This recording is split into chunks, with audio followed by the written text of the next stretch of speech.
Welcome to the DX Today podcast, your daily deep dive into the AI ecosystem. I'm Chris, and joining me as always is Laura. Hey, Chris. Great to be here. And honestly, I have been waiting all week for Google to finally make this announcement because the rumors have been swirling for a while now about something big coming. Yeah, we are talking about Google's brand new Gemini 3.1 Ultra, which just dropped and is making some very serious waves across the entire artificial intelligence landscape this week. So let's start with the headline number because it really is staggering when you think about what it means for practical, everyday use of these models. You're talking about the 2 million token context window, which is the largest publicly available context window on any frontier model right now. And that is not a small thing. Exactly. And to put that into perspective for folks who might not think in tokens all day, 2 million tokens translates to roughly 1,500 pages of text or several hours of video that you can feed into a single conversation session.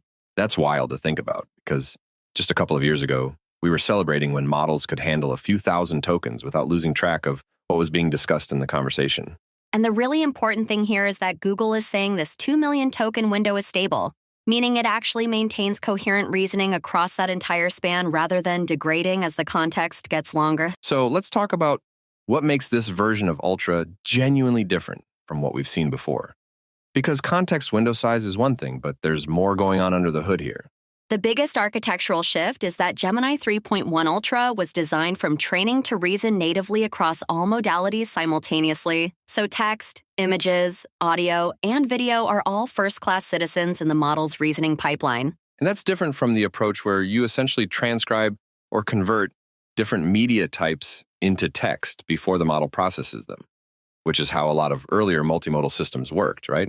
Right. And the practical difference is enormous because when you skip that transcription intermediary step, you preserve spatial relationships in images, tonal nuances in audio, and temporal patterns in video that would otherwise be lost in translation. I want to dig into the sandboxed code execution feature, because that feels like it could be a game changer for developers who are using these models as part of their actual workflow every day. So what Google has done is ship a built-in code execution tool that lets Gemini write code, run it in a sandboxed environment, observe the output, and then iterate on it, all within the same conversation without leaving the interface. That essentially turns the model into something closer to a coding agent that can test its own work rather than just generating code and hoping it compiles correctly when you paste it somewhere else. Exactly, and this is a significant step toward what the industry has been calling agentic AI, where models don't just produce outputs but can take actions, verify their own work, and self-correct within a structured environment. Now let's put this in the competitive context because the frontier model race right now is incredibly tight between Google, OpenAI, and Anthropic. And every release shifts the landscape a little bit.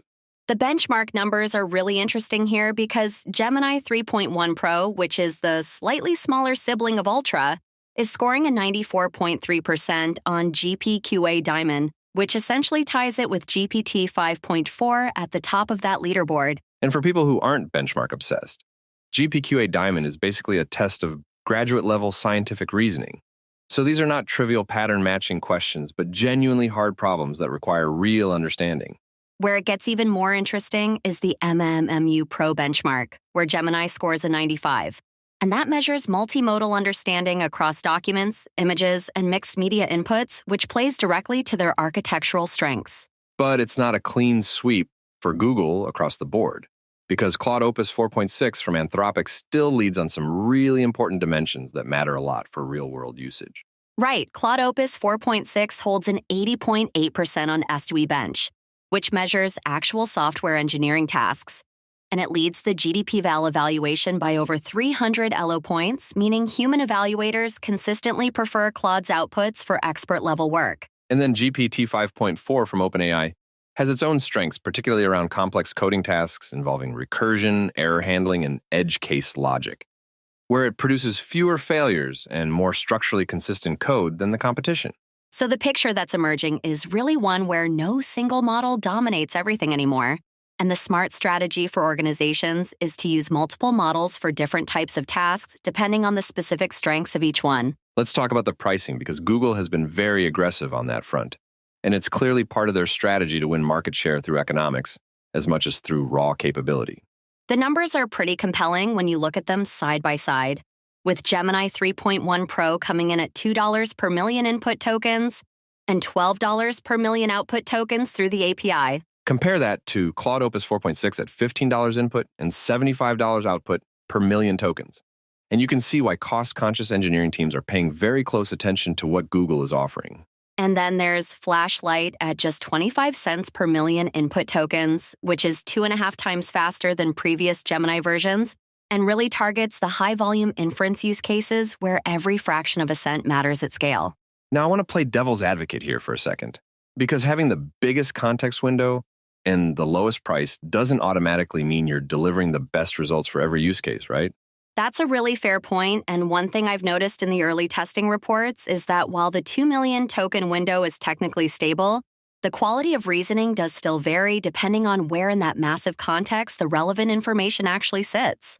The loss in the middle problem that researchers identified a couple of years ago hasn't completely disappeared, even though it's gotten dramatically better with each generation of models from every provider in this space. Exactly. So if you're feeding in 1,500 pages of legal documents and the critical clause is buried on page 800, there's still a meaningful difference in how reliably the model catches it versus something on the first or last page of the context window.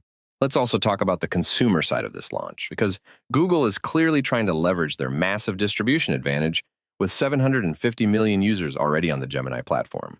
That user base number is just staggering, and it gives Google something that neither OpenAI nor Anthropic can match right now, which is the ability to push frontier AI capabilities to hundreds of millions of people through products they already use every day. The subscription tiers are interesting too, with Google AI Pro at about $20 a month, and the Ultra tier at $250 a month, which positions the high-end offering as a serious professional tool rather than a consumer curiosity. And for that Ultra subscription, you get access to things like Gemini 3.1 Pro Deep Think, video generation through VO 3.1, deep research capabilities, and audio overviews. So they're bundling a lot of creative and analytical tools together into one package. There's another angle to this story that I think deserves attention, which is the simultaneous release of Gemma 4, Google's open source model family built specifically for reasoning and agentic workflows. Gemma 4 is released under the Apache 2.0 license, which is about as permissive as open source gets. And it's clearly designed to compete with Meta's Llama and the growing ecosystem of open weight models that are reshaping the bottom half of the market.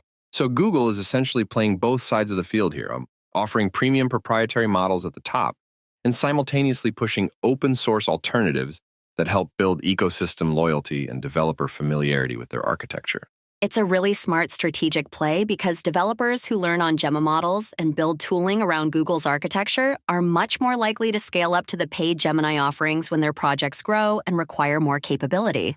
I want to zoom out for a second and think about what this launch tells us about the broader trajectory of the AI industry, because I think there are some important patterns emerging here that are worth discussing. One of the biggest patterns is the convergence at the top of the benchmark leaderboards. Because when you look at Gemini 3.1, Claude Opus 4.6, and GPT 5.4, the performance gaps are narrowing on most standard evaluations to just a few percentage points. Which raises a really interesting question about whether raw model capability is even going to be the primary differentiator going forward, or whether it's going to shift toward tooling, ecosystem integration, distribution, and pricing. I think we're already seeing that shift happen in real time, and Google's announcement today is a perfect example because the 2 million token context window and the code execution sandbox are differentiation through tooling and infrastructure rather than just benchmark points. And the pricing pressure that Google is applying is going to force some really difficult conversations at OpenAI and Anthropic about whether they can sustain their current price points as the capability gap closes further. OpenAI has the advantage of $25 billion in annualized revenue and the potential for an IPO to raise additional capital. But Anthropic is in a trickier position because Claude Opus 4.6 is priced at a significant premium that gets harder to justify as competitors catch up. Although, to be fair to Anthropic, the human evaluator preference scores show that there's something about Claude's output quality that benchmarks don't fully capture, and people are willing to pay more for that intangible quality difference. That's absolutely true, and it mirrors what we see in other technology markets where premium products can sustain higher prices as long as users perceive a meaningful quality difference in their daily experience with the product. Let's talk about the agentic AI angle one more time, because I think that's where the real competition is going to play out over the next 6 to 12 months across all of these platforms. The agentic capabilities in Gemini 3.1 Ultra are a big step forward. With improved long horizon planning that allows the model to break complex tasks into subtasks, execute them sequentially, and maintain coherence across multi-step workflows that span hours of interaction. And when you combine that with the sandboxed code execution and the 2 million token context window, you're essentially getting a system that can hold an entire project in memory while actively building and testing components of it simultaneously. The competitive landscape for agentic AI is fascinating because Anthropic has their Model Context Protocol, which just crossed 97 million installs, and every major provider is now shipping MCP-compatible tooling to plug into that ecosystem. So you've got this interesting dynamic where Anthropic created a protocol that is becoming an industry standard, and now Google is building tools that work within that standard while also competing head-to-head on model capabilities against Anthropic's own models.